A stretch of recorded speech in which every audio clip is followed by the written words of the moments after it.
Hello viewers, welcome to my channel. आज हम C James Johnson के बुक आपके अवचेतन मन की शक्ति से आगे का 9 चैप्टर पढ़ने जा रहे हैं। स्वदेश से मानसिक चित्रण की छिपी हुई शक्ति। हमने पिछले अध्याय अभिपुष्टि और उसके तरीके में पढ़ा कि आप अपनी अभिपुष्टि वर्तमान काल में और स्वयं को कर्ता मानते हुए करते हो। जैसे मैं वजन घटने पर अच्छा दिख रहा हूँ और मुझे अच्छा महसूस हो रहा है। मैं को पसंद करता हूँ और उसके साथ अच्छे रिश्ते का आनंद ले रहा हूँ। दूसरा, अपने मन में एक चित्र बनाते हैं जिसमें स्वयं को अपने लक्ष्य को प्राप्त किया देखते हैं। तीसरा, उस लक्ष्य को प्राप्त करते हुए आपको कितना आनंद हो रहा है, उस भावना को भी उसके साथ जोड़ते हैं। प्रतिभाशाली लोग के मन में अपने लक्ष्य को लेकर बहुत स्पष्ट तस्वीर होती है कि वे कहाँ जाना चाहते हैं और वे कहाँ जा रहे हैं। यह चित्र बहुत ही स्पष्ट होता है। यदि वे घर बनाना चाहते हैं तो उनके मन में घर की तस्वीर पूरी तरह से बनी होती है। घर कैसा दिखेगा, कितने कमरे होंगे, तरणशाल कैसा होगा, पड़ोस कैसा होगा, घर की कीमत कितनी होगी आदि। जो लोग अक्सर अपने लक्ष्य से पिछड़ जाते हैं, उनके पीछे रह जाने का कारण लक्ष्य का स्पष्ट चित्र उनके मन में ना होना ही होता है। यदि आपकी अभिपुष्टि है, मैं अच्छा घर चाहता हूँ, मगर उस अभिपुष्टि को आपके मानसिक चित्र का सहयोग नहीं मिलता, तो उस पर लगने वाली मानसिक ऊर्जा कम हो जाएगी और इस लक्ष्य को पूर्ण होने में बाधा उत्पन्न करेगी। जब मैं बच्चा था तो अपने हाथ में लेंस लेकर उसे सूरज की रोशनी में किसी कागज पर रखता था। कुछ ही सेकंड में कागज जल जाता था। वही लेंस जब मैं यूं ही अपने वहां पर घुमाता था तो मुझे कुछ नहीं होता था, मगर जब उसे वहां पर एक स्थान पर केंद्रित करता था तो वहां पर एक सेकंड से भी कम समय में फफला उभर आता था। यदि मैं जल्दी से लेंस अपने हाथ से ना हटाता, क्यों? इस बार मैंने ध्यान से सोचा। सूरज जो ऊर्जा का स्रोत है वो तो स्थिर है। लेंस को जब सही तरह से केंद्रित किया जाता है तो वो सूरज की ऊर्जा को कई गुना बढ़ा देता है। जब हमारे सामने हमारे लक्ष्य बिल्कुल स्पष्ट होता है और हम हर हालत में उन्हें पाने के विचार में रहते हैं तो इस लक्ष्य का एक स्पष्ट चित्रण हमारे दिमाग में होता है और इस चित्र के साथ हमारी भावनाएं भी जुड़ती जाती है। हम इस चित्र की स्पष्टता और तीव्रता को बनाए रखते हुए अपने अवचेतन मन को इसे वास्तविकता में बदलने के लिए निर्देश देते रहते हैं। अध्याय 13, जिसका शीर्षक है अति चेतन मन और रचनात्मक तरीके से समस्या समाधान में हम उन सामान्य नियमों के बारे में पढ़ेंगे जो बताते हैं कि कोई भी विचार चाहे सकारात्मक हो या नकारात्मक, यदि लगातार चेतन मन में दोहराया जाता है तो उस विचार को अति चेतन मन के द्वारा वास्तविकता में लाने का हर संभव प्रयास किया जाता है। जैसे जैसे हम इस अध्याय को पढ़ेंगे, इस विचार को समर्थन में सटीक उदाहरण दिए जाएंगे। यहाँ एक महत्वपूर्ण बात समझाना जरूरी है कि हमारे अवचेतन मन में हमारे विचार शब्द रूप में अंकित नहीं होते, परंतु उन विचारों द्वारा अवचेतन मन में बने चित्र और उन चित्रों के साथ जुड़ी भावनाएं अवचेतन मन में अंकित होती है। यह बात अब मैट्रियल के मनोवैज्ञानिक डॉक्टर वाइल्डर पेनफील्ड ने भी शोध के द्वारा प्रमाणित की है। इसके लिए डॉक्टर पेनफील्ड ने एक व्यक्ति को सामान्य निश्चय तक दिया। यह व्यक्ति जागा हुआ है। इसके बाद डॉक्टर पेनफील्ड ने उस व्यक्ति की खोपड़ी को खोलकर वहां दिमाग का वो हिस्सा देखना शुरू किया जहां स्मृति का संग्रह होता है।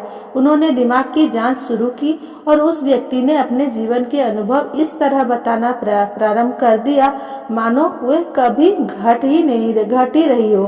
किसी अच्छी घटना को बताते समय व्यक्ति हंसने लगता है और किसी बुरी घटना को बताते समय वह निराश और दुखी हो जाता है, रोने लगता है। डॉक्टर पेनफील्ड जिस हिस्से को जांचते टोटलते उस हिस्से में संचित स्मृति को व्यक्ति इस तरह बताने लगता है जैसे उसके दिमाग में के रिकॉर्डर में रिवाइंड का बटन दबा दिया गया हो। इस बारे में हम अध्याय 7 में भी पढ़ चुके हैं कि हम अपने जीवन में जो कुछ भी अनुभव करते हैं, उन अनुभवों से जो भी चित्र और भावनाएं जन्म लेती है, वो सब हमारे अवचेतन मन की स्मृति में संचित हो जाती है और हमारे व्यवहार को नियंत्रित करने लगती है। दुर्यावलोकन किस तरह हमारे प्रदर्शन पर प्रभाव डालता है, इसे एक वैज्ञानिक उदाहरण से स्पष्ट करते हैं।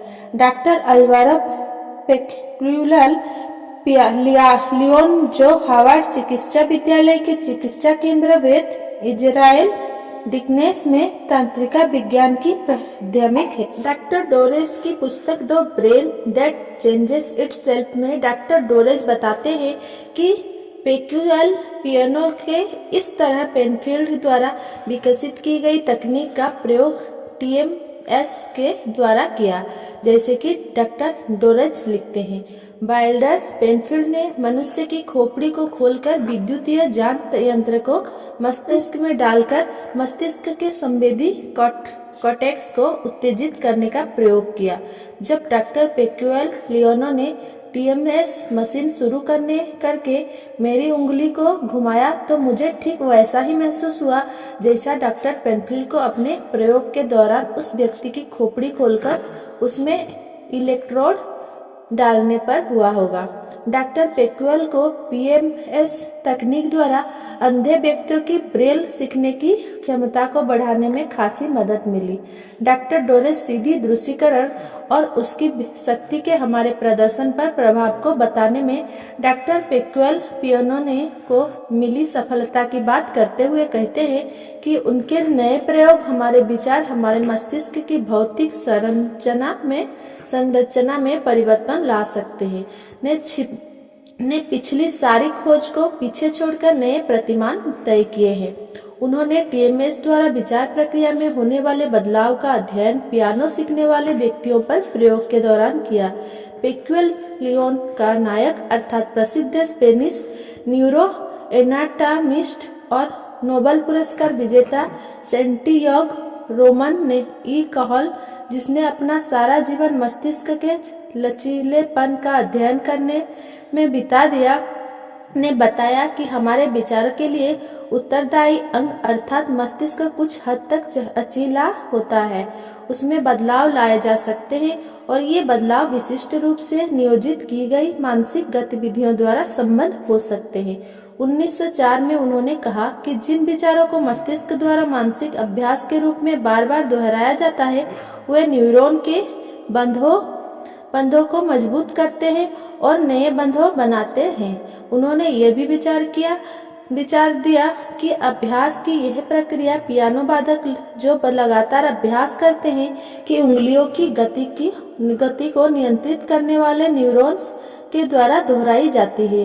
रोमन ई कहल ने अपनी कल्पना के प्रयोग से मस्तिष्क के लचीलेपन का एक चित्र बनाया था, मगर वे इसे किसी उपकरण द्वारा सिद्ध करने में सफल ना हो सके। पेक्युलर लियोनो ने लिएसएस नामक उपकरण से यह सिद्ध करने का प्रयास किया कि मानसिक अभ्यास और कल्पना मस्तिष्क में किसी तरह के भौतिक परिवर्तन को संभव बना सकते हैं या नहीं। इस प्रक्रिया की क्रियाविधि साधारण थी और काहल के पियानो के विचार पर ही आधारित थी। पेक्युलर लियोनो ने ऐसी व्यक्तियों को दो समूहों को पियानो सिखाने की शुरुआत की जिन्होंने पहले कभी भी पियानो नहीं बजाया था। इस प्रक्रिया में उन्होंने दोनों समूहों को एक धुन सुनाई, उसे किन उंगलियों का किस तरह प्रयोग करके बजाया जाएगा यह बताया और उन्हें उस धुन को सुनने के लिए कहा। पहले समूह को, जिसे मानसिक अभ्यास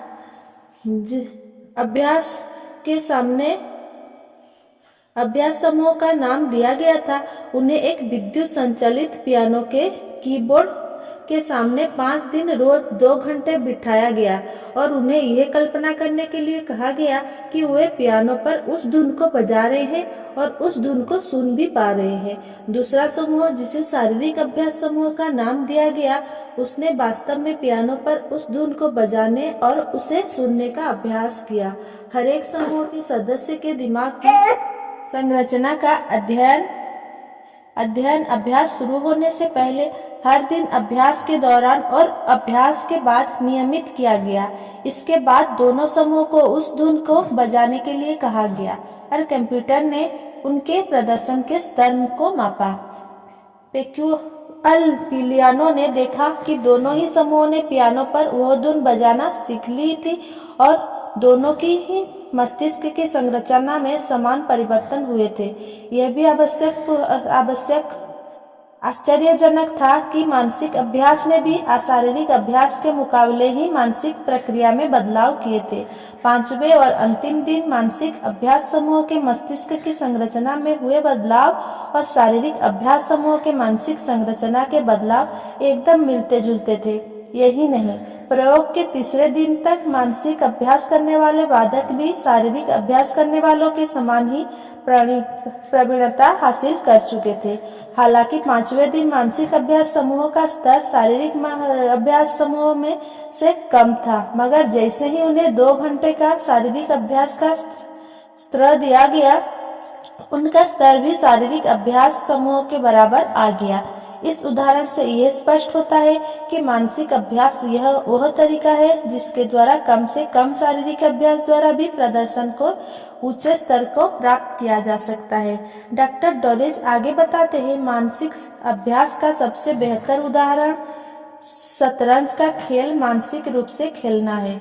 ये खेल बिना किसी बोर्ड या गोटियों के खेला जाता है। खिलाड़ी बोर्ड और गोटियों की कल्पना मात्र करता है और कल्पना में ही शतरंज खेलता है। सोवियत रूस के मानवाधिकार एक्टिविस्ट एनातोली सारस्की ने जेल में बंद रहते हुए अपने मानसिक संतुलन को बनाए रखने के लिए मानसिक शतरंज का इस्तेमाल किया।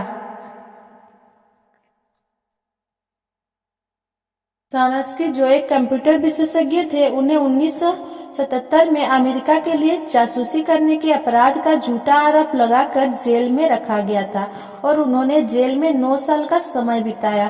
कुल 400 दिन उन्होंने जेल की 5x6 की अंधेरी काल कोठरी में कैद रहकर बिताए। राजनीतिक कैदियों को पूरी तरह से अन्य लोगों से अलग रखा जाता है, अतः अक्सर वे मानसिक रूप से विक्षिप्त हो जाते हैं क्योंकि उनके पूर्व जीवन में मस्तिष्क जिस प्रकार की गतिविधियों और बाहरी अभिप्रेरणा का अभ्यस्त होता है वो उसे नहीं मिल पाती। संवेदनाओं के अभाव की इस अवधि में सारंगी ने महीनों मानसिक शतरंज खेला जिसने उनकी दिमागी हालत को गिराने और क्षतिग्रस्त होने से बचाया। वे खेल को दिमाग में रचते हुए काली और सफेद दोनों ही गोटियों से शतरंज खेलते थे। दूसरे पक्ष की ओर से खेलना मस्तिष्क के लिए बड़ी चुनौती होती है। सारंगी ने मुझसे मजाक में कहा कि इस तरह शतरंज खेलते समय उनके दिमाग में शायद यह बात आती थी कि ऐसा करने से उन्हें कभी न कभी विश्व विजेता का खिताब हासिल हो सकेगा। जब पश्चिमी मुल्कों के दबाव के बाद उन्हें रिहा किया गया तो वे इजरायल गए और कालांकार में कहा वहां कैद केंद्र सरकार में मंत्री बने। जब शतरंज के विश्व विजेता गैरी कास्पारोव ने प्रधानमंत्री और अन्य मंत्रियों के साथ शतरंज खेला तो उसने अन्य सभी को हरा दिया, मगर सारंगी को ना हरा सका। केवल कल्पना करने से ही दिमाग की संरचना में बदलाव क्यों होते हैं, इसे अगर तंत्रिका विज्ञान के दृष्टिकोण से समझा जाए तो कल्पना करना और कोई कार्य वास्तविकता में करना, इसमें अधिक भिन्नता नहीं है। जब लोग अपनी आंखें बंद करके किसी वस्तु को कल्पना में देखते हैं, जैसे अक्षर ए, तो प्राथमिक दृश्य चित्रण के लिए उत्तरदायी कॉर्टेक्स काम शुरू कर देता है, ठीक उसी तरह जैसे वास्तविकता में उस अक्षर को देखने पर शुरू करेगा। मस्तिष्क का स्कैन यह दिखता है कि वास्तविक रूप से देखने और कल्पना में देखने दोनों ही प्रक्रियाओं में मस्तिष्क के समान हिस्से सक्रिय होते हैं। यही कारण है कि दृश्यावलोकन हमारे प्रदर्शन के स्तर को बढ़ाते हैं। धन्यवाद डॉक्टर डोरेज। अब मैं आपको अपने जीवन का वास्तविक अनुभव बताता हूँ जो मानसिक चित्रण की ताकत को स्पष्ट करेगा। 1975 से लॉस एंजल्स से अपने घर पेटलैंड तक की हवाई यात्रा करते समय मैंने टिम्थी गोल्फ को पुस्तक the inner game of tennis पढ़ी।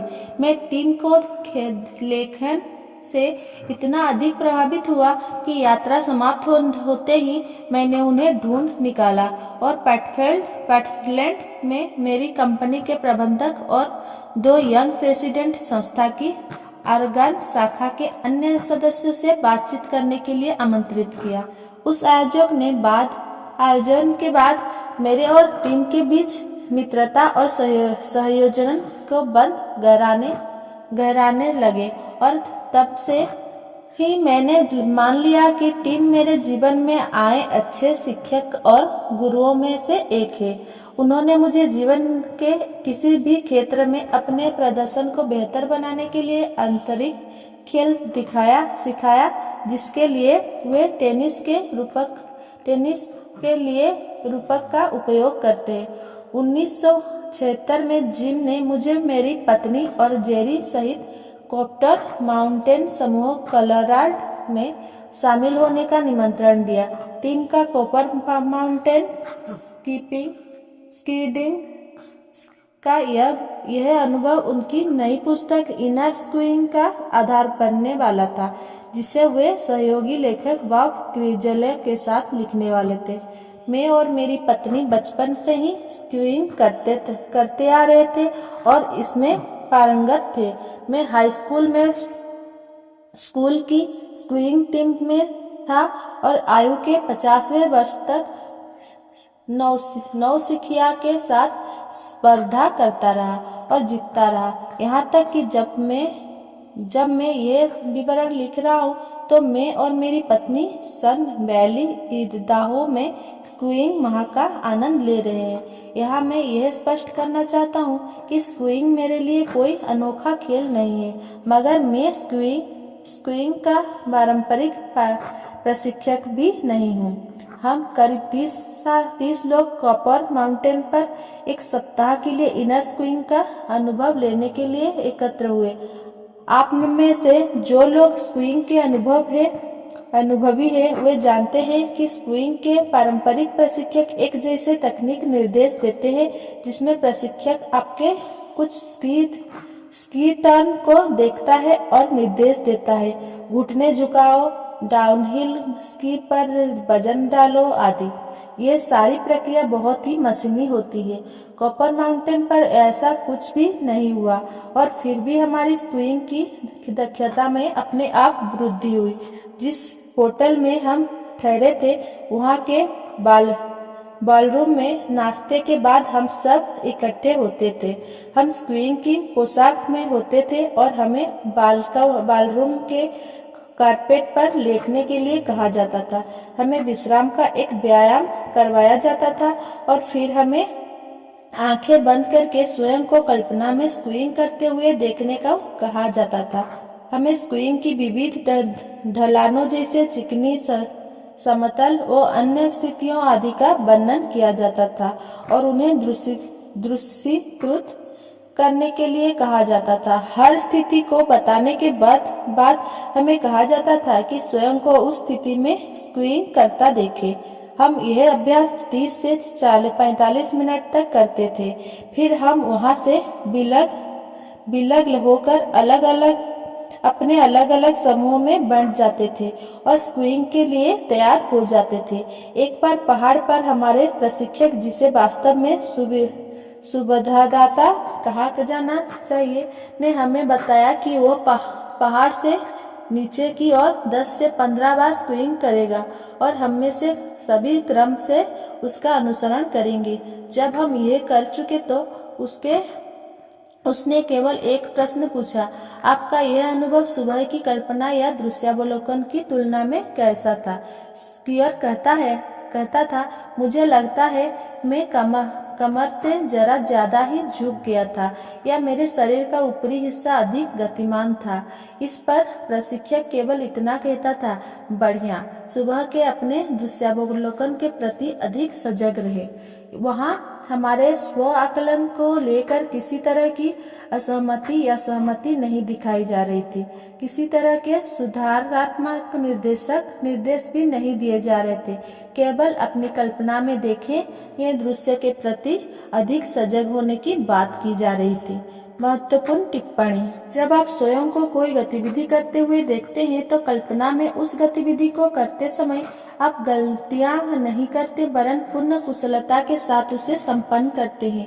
स्कीइंग का दृश्यावलोकन करते हुए भी आप स्वयं को किसी तरह की गलती करता नहीं देखते वरन बिना किसी चूक के स्वयं को स्कीइंग करता देखते हैं। यदि आप स्वयं को गोल्फ खेलता हुआ देखते हैं तो आप स्वयं को गेंद के गोल से कहीं दूर या गलत तरीके से मारते हुए नहीं देखते वरन उसे सीधे गोल में या पिन के पास के हरे हिस्से में मारते हैं। यदि आप स्वयं को कल्पना में पियानो बजाता हुआ देखते हैं तो आप स्वयं को किसी गलत स्तर पर उंगली चलाते नहीं देखते बल्कि उसी धुन बजाते हुए देखते हैं। दृश्यावलोकन के साथ यह महत्वपूर्ण तथ्य जुड़ा हुआ होता है कि ऐसा करते हुए हम स्वयं को पूर्ण कुशलता के साथ प्रदर्शन करता हुआ देखते हैं।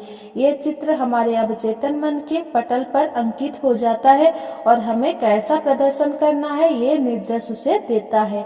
जैसे हम स्कीइंग करते हुए 10 से 15 मोड़ पार करते, प्रशिक्षक हमसे पूछता यह मोड़ कैसा था। हम कहते मैं कमर से उतना झुक नहीं पाया और मेरे शरीर का ऊपरी हिस्सा अधिक गतिमान था। जवाब में प्रशिक्षक अच्छा या बुरा नहीं कहता था वरन उसका उत्तर होता था बढ़िया। सुबह के अपने दृश्यावलोकन को ध्यान में रखना। अभ्यास के साथ लगातार हमारे प्रदर्शन में बेहतरी आती जा रही थी, वो भी बिना किसी निर्देश के। यहाँ हम वही स्वयं के निर्देशक थे। एक दिन डबल डायमंड रन के दौरान बहुत ही प्रभावशाली घटना हुई। डबल डायमंड रन को स्कीइंग में सबसे कठिन और चुनौती भरा माना जाता है। हमारे प्रशिक्षक ने अपने जूते ढीले कर लिए और हमसे भी ऐसा ही करने के लिए कहा। फिर वो तेजी से नीचे गया और वो हमें भी एक एक करके अपने पीछे आने के लिए कहा। वो कुशलता से अपने स्कीइंग छड़ की सहायता से तेजी से पहाड़ी के नीचे की ओर गया। वहां पर अचानक रुका, अपनी छड़ बर्फ में धंसा दी और पांव अपने जूतों से बाहर निकालकर बर्फ में घसा दिए। हम उसके इस करतब को हैरत भरी नजरों से देखते रहे। जब मेरी बारी आई तो मैं ऊपर से नीचे की ओर गया और कुछ कठिन मोड़ लिए। तभी मेरे अंदर से कोई चिल्लाया, मैं अपने आप को मार डालने वाला हूँ। हालांकि अपने सप्ताह भर के अभ्यास में हम ये जान चुके थे कि हमें भय और निराशा की इस आवाज को चुप करवाना होगा तथा आत्मविश्वास और आशा भरी आवाज को जगाए रखना होगा। यानी हमें सेल्फ एक को दूर रखते हुए सेल्फ 2 को जगाए रखना होगा। अतः मैंने अपने भीतर की भय भरी आवाज को चुप करवाया और सेल्फ 2 पर विश्वास दिखाते हुए स्कीइंग कराना जारी रखा। मैंने कई कठिन मोड़ पार किया, यहाँ तक कि अंत में अपने खुले जूतों के साथ कुछ मोड़ को एकदम किसी विशेषज्ञ के जरिए संभव नहीं हो जाता, विशेषज्ञ की तरह से पार किए। ऐसा करना किसी भी सामान्य प्रशिक्षण या सामान्य निर्देश के जरिए संभव नहीं हो पाता। हमारा सेल्फ एक हमेशा ध्यानाकर्षण का प्रयास करता रहता है। ये वह नन्ही सी आवाज होती है जो हर बात की जांच करती रहती है। यह आवाज कितनी हानिकारक और विध्वंसकारक हो सकती है, इसका पता चलने के बाद अब जब यह मेरे द्वारा पर दस्तक देती है तो मैं उसे चुप करने का निर्देश देकर अपने वर्तमान पर ध्यान केंद्रित कर सकता हूँ। आप दृश्यावलोकन के द्वारा जो कुछ भी अपने अवचेतन मन पर अंकित करते हैं वो वास्तविकता में बदलता ही है। इस विचार को विराम देते हुए अभी मैं बिस्लर ब्रिटिश कोलंबिया के विंटर ओलंपिक देख रहा हूँ और उसमें दिशा एक विज्ञापन दिखा रहा है जिसमें अल्पाइन की स्कीयर स्वर्ण पदक विजेता जूलिया मैन्कुसो बताती है कि जब वो 9 साल की थी तब से स्वयं को महिला स्कीइंग की प्रतियोगिता में स्वर्ण पदक जीतते हुए देखा करती थी। उस आयु से ही वो इस चित्र को लगभग रोज देखती थी। 2006 के ओलंपिक में 21 साल की आयु में जूलिया ने स्वर्ण पदक जीता। क्या और भी कुछ कहने की आवश्यकता है। अतः मैं यही कि हम जो कुछ अपने बारे में देखते, सोचते और विश्वास करते हैं वही साकार होता है। Thanks for watching. Please like, comment, share and subscribe.